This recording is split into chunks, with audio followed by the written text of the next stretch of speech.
여러분, 최고급 스테이키용 고기 한 덩어리를 영하 1.5도의 냉동고에 넣었다고 한번 상상해 보시죠.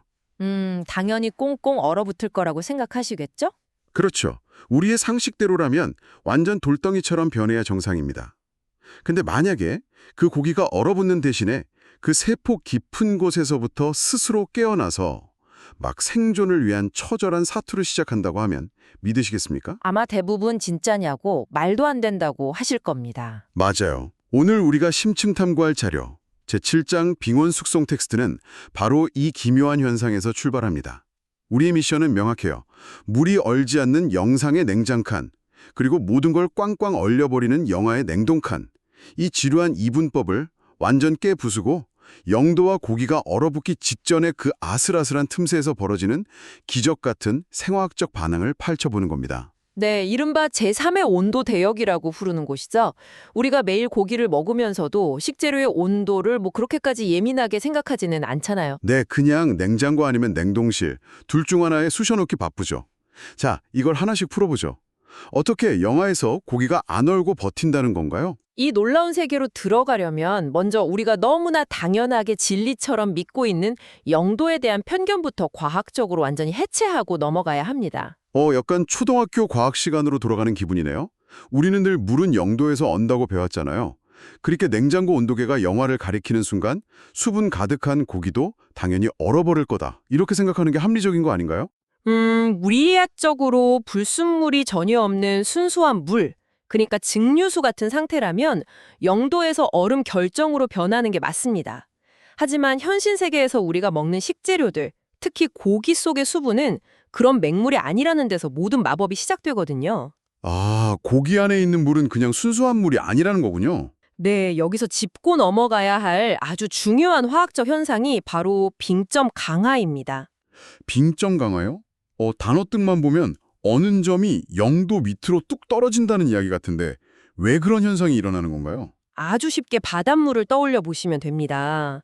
한겨울에 기온이 영하 10도, 20도로 떨어져도 바닷물은 어지간해서는 꽝꽝 얼지 않잖아요. 오, 맞아요. 바다 얼었다는 뉴스는 진짜 엄청난 한파일 때나 가끔 나오죠. 그렇죠. 물속에 엄청난 양의 소금이랑 각종 미네랄이 녹아있기 때문입니다.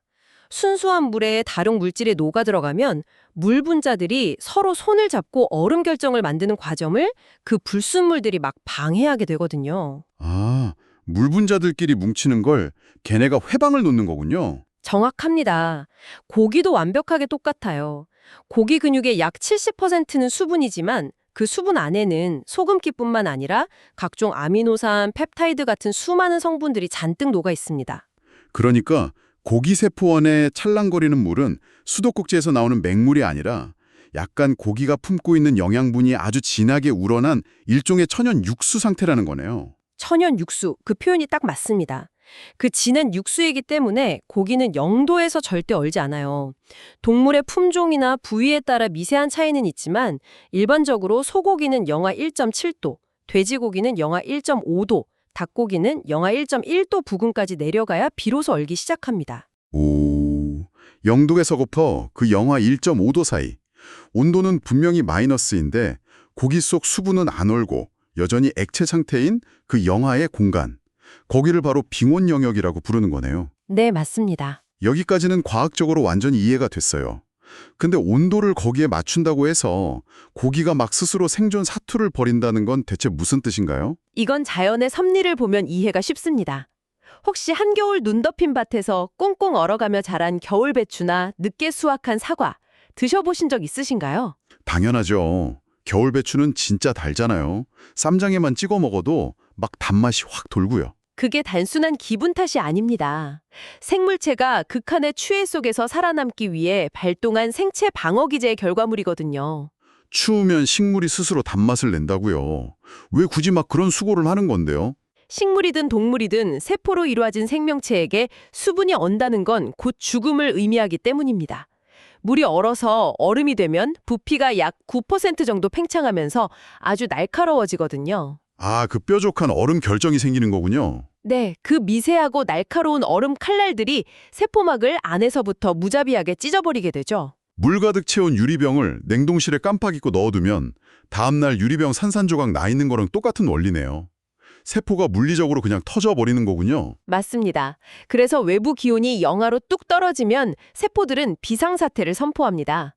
여기서 매력적인 점은 세포가 자기가 얼어 죽지 않으려고 자기 몸 안에 있던 고분자 물질, 즉 전분이나 단백질을 아주 잘게 부수기 시작한다는 거예요. 자기를 스스로 분해한다고요? 네, 덩치가 큰 전분을 조그만 당분자로, 단백질을 아미노산으로 쪼개서 체액에 마구 흩뿌리는 겁니다. 아, 앞서 설명해 주신 그 빙점 강화를 스스로 증폭시키는 거군요. 맹물보다 설탕물이 늦게 어니까 자기가 살려고 체액을 진한 설탕물, 그러니까 일종의 천연 부동액으로 바꿔버리는 거네요. 바로 그겁니다. 식물 입장에서는 살기 위한 처절한 몸부림일 뿐인데 우리 같은 미식가들 관점에서는 엄청난 축복으로 돌아오죠. 전분일 때는 아무 맛도 안 나던 게 당으로 쪼개지면서 혀가 느끼는 단맛이 되니까요. 와, 생존 본문의 맛으로 변하는 거네요. 근데 잠깐만요. 여기서 우리 청취자 여러분도 당연히 고개를 갸우뚱하실 거예요. 어떤 부분이죠? 아니, 밭에 뿌리 내리고 살아 숨쉬는 식물은 발버둥 치는 건 알겠어요. 근데 오늘 우리가 이야기하는 건 고기잖아요. 도축장을 거쳐서 우리 주방에 도착한 이미 죽은 고기 덩어리도 이런 생존 반응을 보인다는 건가요? 그 질문이 바로 빙온 숙성의 핵심 메커니즘을 찌르는 아주 예리한 포인트입니다. 이미 생명이 끝났는데 어떻게 반응을 해요? 우리는 보통 동물의 숨이 멎으면 그 근육세포들도 스위치 꺼지듯 동시에 확 죽는다고 생각하죠. 하지만 세포 단위로 내려가 보면 이야기가 완전 다릅니다. 생명체의 호흡은 멎었지만 조직 내부에는 ATP라고 부르는 잔류 에너지가 남아있고 수많은 효소들도 멈추지 않고 일하고 있거든요. 아, 그러니까 메인 전력망은 끊어졌는데 건물 곳곳에 남아있는 비상 배터리가 돌아다면서 비상등을 켜두고 있는 상태라는 거군요. 아주 훌륭한 비유입니다. 도축 직후의 세포들은 자기가 완전히 죽었다고 인지하지 못하는 상태에 가깝습니다. 이때 고기를 영하 1.5도의 빙온 영역에 딱 노출시키면 이 남은 비상 배터리를 쥐어짜내서 얼어 죽지 않으려는 최후의 방어 시스템을 가동하죠. 와, 저온 스트레스 반응이라는데 그거군요. 네, 맞습니다. 식물이 천연 부동액 만들듯이 고기 세포도 근육 속 글리코젠을 포도당으로 분해하고 단백질을 유리아미노산으로 급격하게 쪼개기 시작합니다. 우와, 듣고 보니 정말 소름 돋네요. 포도당은 단맛이고 유리아미노산은 그 감칠맛을 내는 천연조미료 성분이잖아요. 결과적으로 고기가 영화의 추위 속에서 버티려고 자기 몸통 안에서 MSG랑 설강을 뿜어내고 있다는 거네요. 네, 그 과정이 수치로도 명확하게 증명됩니다. 연구 자료를 보면 일반 냉장실에서 숙성했을 때보다 이 빙원에서 숙성한 고기가 감칠맛을 내는 글루탐산이나 단맛을 주는 알라닌, 글리신 같은 성분이 적게는 2배에서 최대 3배까지 폭발적으로 증가합니다. 인위적인 양념을 뿌릴 필요 없이 고기 스스로 최고급 마리네이드로 자기를 숙성시키고 있는 셈이군요. 이건 진짜 대박입니다. 근데 맛이 그렇게 증폭된다는 건 알겠는데 식감은 어떻게 되나요? 보통 막 쪼개고 분해하면 고기가 푸석푸석해지지 않나요? 보통의 숙성에서는 구조가 무너지죠. 드라이 에이징 오래 한 고기들 보면 질긴 섬유질이 다 삭아서 으스러지며 녹아내리잖아요. 맞아요. 입에 넣으면 그냥 사르르 흩어지는 느낌이에요. 빙온 숙성도 그런 식감이 되는 건가요? 거기서 또 재미있는 역설이 발생합니다. 빙온 숙성은 조직을 무너뜨리는 게 아니라 재건축에 가깝거든요. 영하 1.5도라는 억제된 환경에서는 고기를 질기게 만드는 근원 섬유의 수축이 멈춥니다. 대신 추위에 버티려고 세포막 자체는 아주 유연한 상태를 유지하죠. 아, 얼지 않으려고 뻣뻣해지지 않는 거군요. 네, 이때 효소들이 조직을 마구잡이로 부수는 게 아니라 아주 천천히 섬세하게 가위질을 합니다. 마구잡이 철거가 아니라 진짜 정밀한 리모델링이네요. 그럼 딱 씹었을 때 어떤 느낌이 나요? 영어로는 elastic and tender, 한국어로는 딱 쫀득하면서도 부드러운 식감이 완성됩니다. 푹 퍼지는 게 아니라 치아에 닿을 때는 마치 젤리처럼 착 감기는 탄력이 있는데 막상 씹으면 잇몸에 저항감 없이 사르르 풀려버리죠. 와, 쫀득한데 부드럽다. 사실 그 찰진 식감이야말로 우리 한국 사람들이 제일 환장하는 고기 맛이잖아요. 근데 맛과 식감이 이렇게 완벽해진다면 필연적인 딜레마가 생깁니다.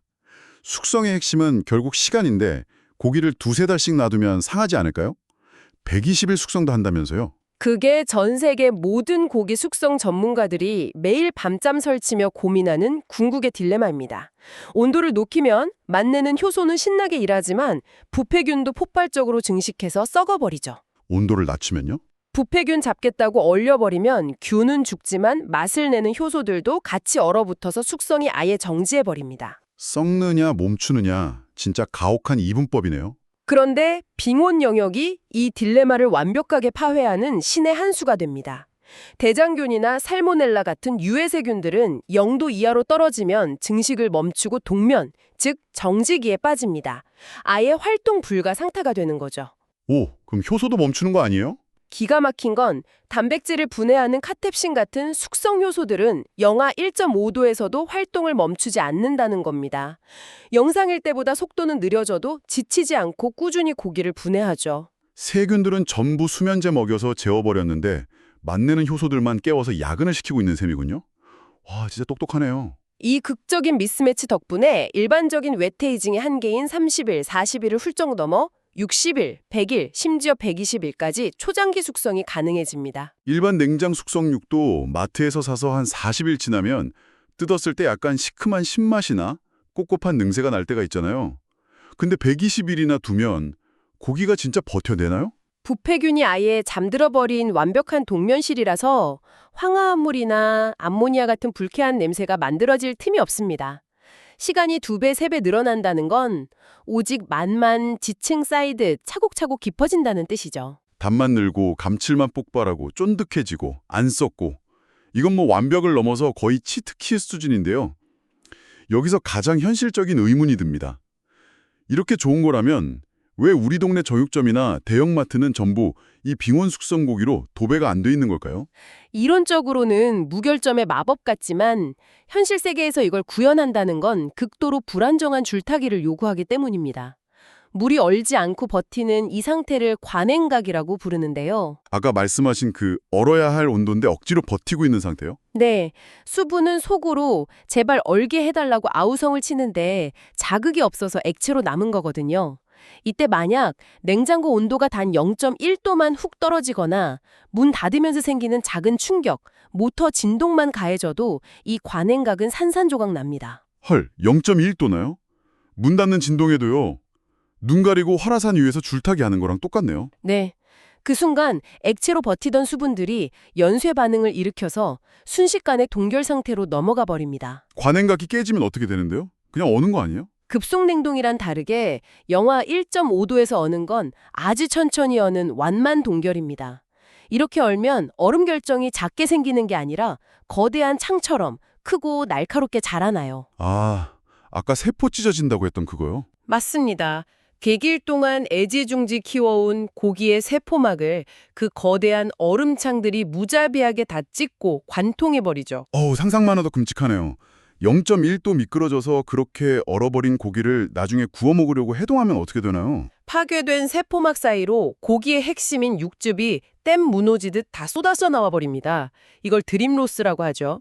100일 동안 세포가 죽을 힘 다해 만든 그 감칠맛 부동액이 프라이팬 위로 다 새어나오는 거군요. 수분 다 빠지고 껍데기만 남은 고기는 그냥 퍽퍽하고 질긴 젖은 스펀지나 다름없어집니다. 한 번의 미세한 실수로 최고급 명품 고기가 음식물 쓰레기로 전락하는 거죠. 그러니까 장비가 엄청 좋아야겠네요.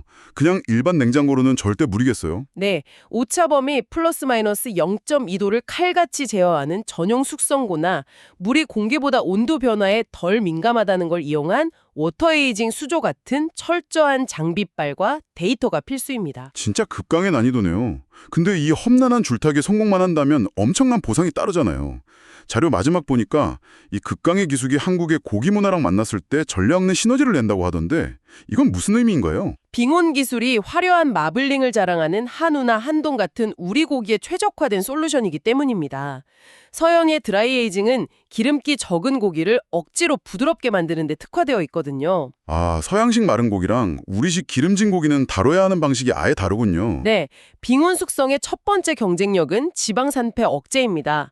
영하 1.5도에서는 지방 산화 속도가 기하급수적으로 느려져서 한우를 100일 넘게 둬도 기름지든 냄새 없이 특유의 고소한 맛을 지켜낼 수 있죠. 오, 육즙 보존도 완벽하겠네요. 드라이에이징은 겉면 말라서 다 잘라내버려야 되잖아요. 맞습니다. 두 번째가 바로 완벽한 육즙 보존이죠. 관행각만 깨지면 버려지는 고기 없이 100% 활용할 수 있습니다. 그리고 세 번째는 아까 말씀드린 한국인이 가장 사랑하는 찰진 식감이고요. 와, 찰진 식감이 육즙 가득하고 지방의 고소함까지. 그래서 이게 다 무슨 의미일까요? 단순히 고기를 며칠 더 상하지 않게 보관하는 법이 아니라 고기가 가진 잠재력을 바닥까지 긁어 모아서 막 예술로 재탄생시키는 과학이라는 거네요. 정확합니다. 생명체가 온도라는 물리적 경계선에서 삶과 죽음 사이에 폭발시키는 생존 에너지를 미식으로 이끌어낸 치열한 과학의 결정체죠. 여러분, 다음번에 식당에서 불판 위에 지글지글 익어가는 맛있는 숙성육을 드실 때 꼭 한번 떠올려 보세요. 0도라는 고정관념 넘어 얼기 직전에 영하 1.5도에서 세포가 벌인 처절한 사투와 생명의 에너지를 말이죠. 맛의 깊이가 다르게 느껴지실 겁니다. 네, 오늘 우리는 식재료가 죽음의 문턱에서 살아남기 위해 만들어낸 방어기제가 우리 인간에게는 궁극의 맛이 된다는 사실을 배웠습니다. 그렇다면 여기서 한 가지 상상을 해볼까요? 우리가 일상적으로 즐기는 수많은 훌륭한 맛들 중에 과연 또 어떤 것들이 사실은 식재료가 겪은 극심한 스트레스와 생존 본능의 산물일까요? 듣고 보니 생각할 거리가 참 많아지네요. 어쩌면 완벽한 미식이라는 건 자연의 가장 처절한 순간을 포착해내는 인류의 되게 잔인하면서도 매혹적인 과학기술 아닐까요? 이 질문에 대한 답은 여러분 스스로 탐구해 보시길 바라면서 오늘 우리의 심층 탐구는 여기서 마치겠습니다. 다음에도 뇌를 자극할 놀라운 지식들로 찾아오겠습니다. 함께해 주신 여러분 감사합니다.